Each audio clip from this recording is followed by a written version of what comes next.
পর্যন্ত তোমরা কি দেখো না সোনার মদিনার জমিনে একটা অ্যাডভোকেট শুয়ে আছে গো, একটা উকিল শুয়ে আছে রে, একটা লয়ার শুয়ে আছে রে, গুনাহগার আসামি উম্মতের মায়ায় রে।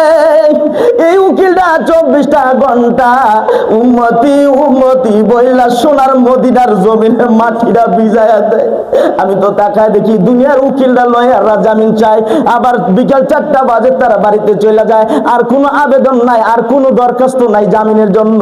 কিন্তু আমি যখন তাকায় দেখি আমি মদিনার জমিনে গো আমার নবী গলা কাটা মুরগির মতো দাপড়াইয়া দাপড়াইয়া উম্মতি উম্মতি উম্মতি বইলা কান্দে রে। রে বেরেস্তারা আজকে আমি আর বন্ধুর উম্মতের একটু পরীক্ষা করছিলাম 10টা 48 মিনিটে, সকাল 10টা 48 মিনিটে যখন ভূমিকম্প দেয় আবার তাকে দেখি আমার বন্ধুর উম্মতের কষ্ট দিলে আমার বন্ধু বুঝি কষ্ট পায়। বাজান যে ভূমিকম্প আইছে বলুন এর চেয়ে মারাত্মক অবস্থা হওয়ার কথা ছিল কি না?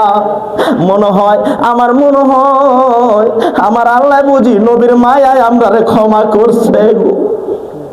আমার আল্লাহ বলে এই জন্য আমার বন্ধুর 24 ঘন্টা উকালতির কারণে আমি আল্লাহ আমার বন্ধুর 24 ঘন্টা উম্মতের আমি মাপ দেওয়ার দরজা খোলা রাখছি।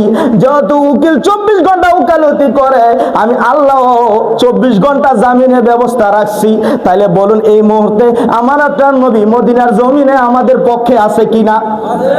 বলুন রব্বি হাবলি উম্মতি বলে কাঁদতেছে কিনা?